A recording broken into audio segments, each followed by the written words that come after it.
सो ये guys welcome back to my new video.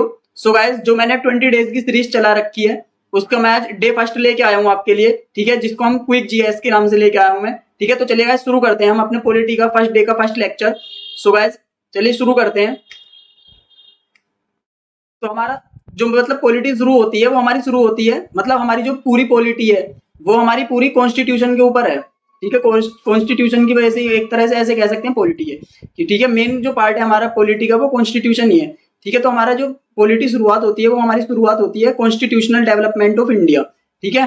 Bharat में संविधान की मतलब डेवलपमेंट कैसे कैसे संविधान हमारा बना या कहाँ से शुरुआत हुई, हमारे संविधान की नींव कहाँ से रखी गई, ठीक है। तो हम उसको दो भागों में पढ़ेंगे, दो पार्ट्स में पढ़ेंगे। पहला है हमारा कंपनी रूल, ठीक है, कंपनी का शासन जो कि हमारा 1773 से 1857 तक चला, ठीक है। फिर हमारा फेज सेकंड मतलब जिसको बोलते हैं क्राउन रूल, ठीक है, मतलब जो ब्रिटेन की रानी थी या जो भी राजा होते थे वो यहाँ पर शासन करते थे, तो उसको हम बोलते हैं क्राउन रूल।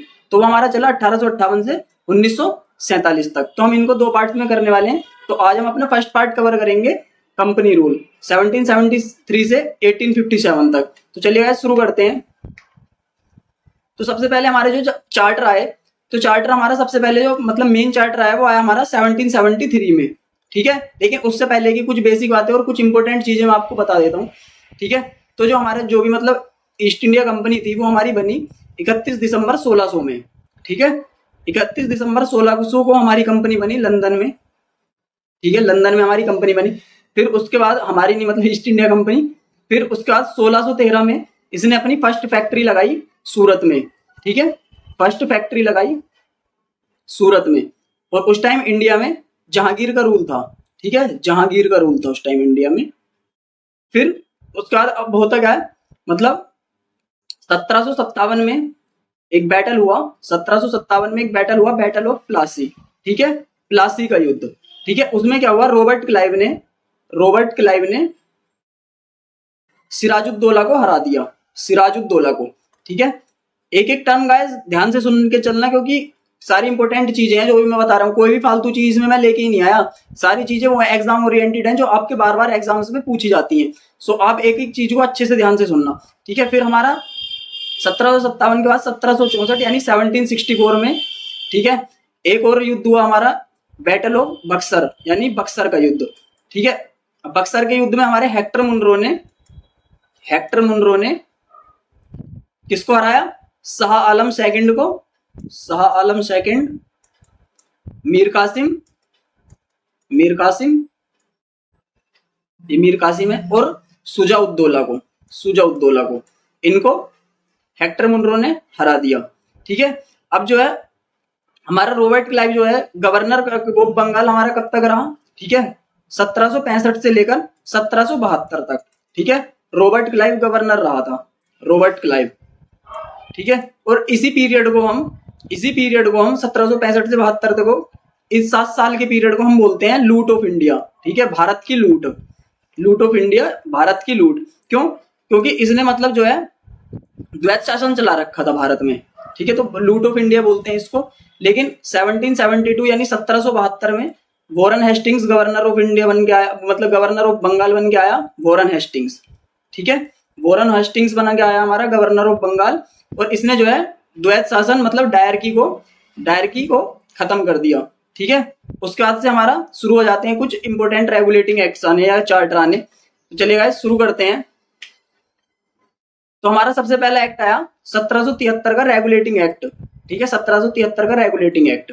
तो इसमें क्या था, इसके जो मेन पॉइंट थे 1773 के रेगुलेटिंग पॉइंट एक्ट के, इसमें सबसे पहला ये था कि गवर्नर ऑफ बंगाल, जो भी बंगाल का गवर्नर है, गवर्नर ऑफ बंगाल, ठीक है, अब उसको गवर्नर जनरल ऑफ बंगाल बोलेंगे, ठीक है, अब उसको गवर्नर जनरल ऑफ बंगाल बोलेंगे, ठीक है। सेकंड पॉइंट 1774 में हमारा 1774 में ज्यादा साथ लग गए, 1774 में हमारा एक सुप्रीम कोर्ट बना कोलकाता में, ठीक है, सुप्रीम कोर्ट बना हमारा कोलकाता में, ठीक है।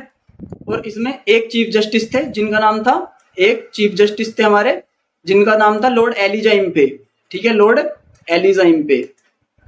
और 3 अदर मेंबर्स थे मतलब जिनको हम जजेस बोल सकते हैं, वो हमारे कौन कौन से थे, लॉर्ड लिमोन्स्टर, लॉर्ड हाइड और लोड चैम्बर्स, ठीक है, लोड चैम्बर्स, ठीक है। उसके बाद हुआ क्या, इस 1773 के एक्ट में ये बोला गया कि जितने भी मतलब कंपनी के एम्प्लॉइज हैं, ठीक है, जितने भी कंपनी के एम्प्लॉइज हैं वो बिना लाइसेंस के ट्रेड नहीं कर पाएंगे, ठीक है। लाइसेंस मैंडेटरी है, बिना लाइसेंस के ट्रेड नहीं कर पाएंगे, ठीक है। Without licence they can not do trade, ठीक है, बिना लाइसेंस के ट्रेड नहीं कर पाएंगे। तो फिर दूसरा क्या था कि वो गिफ्ट भी नहीं रिसीव कर सकते किसी से, मतलब कोई अगर उन्हें उपहार देगा तो वो उपहार भी नहीं ले सकते किसी से, ठीक है। तो ये थे हमारे important points regulating act of 1773 को लेकर, ठीक है गाइस। आगे चलते हैं। अब हमारे जब 1773 में गवर्नर जनरल ऑफ बंगाल बन गया, गवर्नर ऑफ बंगाल की जगह, तो हमारा उस टाइम पर था कौन governor general of Bengal, Warren Hastings. तो हम यहाँ पर क्या बोलेंगे हर जगह कि हमारे जो वॉरेन हेस्टिंग्स हैं, ठीक है, वो पहले गवर्नर जनरल ऑफ बंगाल हैं, ठीक है, वॉरेन हेस्टिंग्स, ठीक है। अब बात आती है एक्ट ऑफ सेटलमेंट 1781। तो एक्ट ऑफ सेटलमेंट जो हमारा 1781 का था, इसमें ऐसा कुछ खास था नहीं, बस 2 पॉइंट थे। पहला ये कि हमारा मतलब जो भी हमारी बंगाल की सरकार है, बंगाल की सरकार है, ठीक है, उसको ये अथॉरिटी और दे दी गई, ये राइट्स और दे दिए गए कि अब वो जो है लॉज या मतलब कानून बना सकती है, वो किसके, उड़ीसा और बिहार के लिए भी, ठीक है, उड़ीसा और बिहार के लिए भी वो कानून बना सकती है, उसको ये अधिकार दे दिए गए, ठीक है। Government of Bengal has given right to make laws for Orissa and Bihar as well, ठीक है, ये हो जाएगा हमारा इंग्लिश में, ठीक है। सेकंड है हमारा कि इसमें जो है मतलब बस मेन पॉइंट तो यही था, ठीक है। बाकी तो सेकंड पॉइंट उसमें यही है कि क्या नाम है, ये एक्ट जो हमारा सेटलमेंट 1781 ये बनाया गया था किस लिए, 1773 में जो थोड़ी बहुत गलती रह गई थी हमारी 1773 में, उनमें सुधार करने के लिए। सो ओके गाइस, ये था हमारा 1781 का। अब चलते हैं हम नेक्स्ट में। तो नेक्स्ट हमारा Pitt's India act 1784। Pitt's India act 1784, तो ये वाला एक्ट हमारा थोड़ा सा इंपॉर्टेंट हो जाता है क्योंकि इससे हमारे जो है थोड़े क्वेश्चंस बनते हैं। तो इसमें हमारा सबसे पहला जो है वो तो यही है कि ईस्ट इंडिया कंपनी के ट्रेड और एडमिनिस्ट्रेशन को अलग कर दिया गया, ठीक है। ट्रेड एंड एडमिनिस्ट्रेशन को अलग कर दिया गया ईस्ट इंडिया कंपनी से, ठीक है, अलग कर दिया गया, ट्रेड एंड एडमिनिस्ट्रेशन को अलग कर दिया गया, ठीक है। इसमें एक बोर्ड ऑफ कंट्रोल बनाया गया, बोर्ड ऑफ कंट्रोल बनाया गया, ठीक है, जिसमें हमारे कितने मेंबर्स थे, हमारे 6 मेंबर्स थे बोर्ड ऑफ कंट्रोल में, ठीक है। और एक जो है इंग्लैंड में सुप्रीम कोर्ट बनाया गया, इंग्लैंड में सुप्रीम कोर्ट बनाया गया किसके लिए, जो भी हमारे केसेस होते थे एम्प्लॉइज के, ईस्ट इंडिया कंपनी के एम्प्लॉइज के, वो सारे इस कोर्ट में चलेंगे। ओके गाइस, तो ये था हमारा पिट्स इंडिया एक्ट 1784, ठीक है। और इसमें जो है एग्जीक्यूटिव और जुडिशरी को, एग्जीक्यूटिव, ठीक है, और जुडिशरी को ईस्ट इंडिया कंपनी से अलग कर दिया था, ईस्ट इंडिया कंपनी से। और इसमें जो है देखो, इन दोनों में फर्क देखो, ईस्ट इंडिया कंपनी से एग्जीक्यूटिव और जुडिशरी को अलग कर दिया गया था, और इसमें ट्रेड और एडमिनिस्ट्रेशन को ही अलग कर दिया ईस्ट इंडिया कंपनी के, मतलब ईस्ट इंडिया कंपनी के ही 2 भाग थे, ट्रेड और एडमिनिस्ट्रेशन, उनको अलग अलग कर दिया गया। इसमें ईस्ट इंडिया कंपनी से ही अलग कर दिया गया एग्जीक्यूटिव और जुडिशरी को हमारे, ठीक है गाइज। फिर आगे चलते हैं हमारा, तो आगे हमारा एक्ट ऑफ 1786, ठीक है। तो एक्ट ऑफ 1786 में भी इतना कुछ था नहीं, बस ये था कि एक्ट ऑफ 1786 में जो हमारा गवर्नर जनरल ऑफ बंगाल है, ठीक है, गवर्नर जनरल ऑफ बंगाल वो कमांडिंग चीफ ऑफिसर भी बन जाएगा, ठीक है, कमांडिंग चीफ ऑफिसर, मतलब कि पूरे तीनों सेनाओं का प्रमुख हो जाएगा, वही commanding chief officer of army, ठीक है, तीनों सेनाओं का प्रमुख हो जाएगा वो। और दूसरा क्या था, हमारा जो गवर्नर जनरल ऑफ बंगाल था इस टाइम पर, वो थे हमारे लॉर्ड कॉर्नवालिस, ठीक है, लॉर्ड कॉर्नवालिस हमारे उस टाइम पर गवर्नर जनरल थे, ठीक है। चलते हैं आगे। तो आगे हमारा चार्टर एक्ट ऑफ 1793, ठीक है। तो 1793 में क्या क्या हुआ देखो, मैं आपको बताता हूँ। 1793 में सबसे पहले तो ये हुआ कि जो सैलरी और अलाउंसेस थे, ठीक है, जो भी सैलरी और अलाउंसेस थे, ठीक है, मतलब जो भी वेतन और भत्ता था वो जो है अब इंडियन रिवेन्यू से दिया जाएगा, ठीक है, इंडियन रिवेन्यू से दिया जाएगा लोगों को, ये जितने भी एम्प्लॉइज थे उनको इंडियन रिवेन्यू से दिया जाएगा। हालांकि 1919 में 1919 में ये चीज फिर से मतलब रिवर्स कर दी गई कि मतलब अब ये इंडियन रिवेन्यू से नहीं, 1919 में ऐसा किया गया था।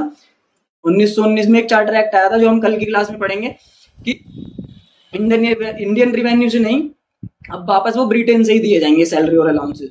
ठीक है, 1793 में ही हमारी आईसीएस का गठन हुआ। ICS Indian civil services, Indian civil services का गठन हुआ हमारा। ठीक है, और 1793 में ही हमारा रिवेन्यू बोर्ड और रिवेन्यू पुलिस का, रिवेन्यू बोर्ड और पुलिस का गठन हुआ हमारा। ठीक है, और उस टाइम पर हमारे जो गवर्नर जनरल ऑफ बंगाल थे, ठीक है, 1793 के टाइम पर, वो हमारे कौन थे?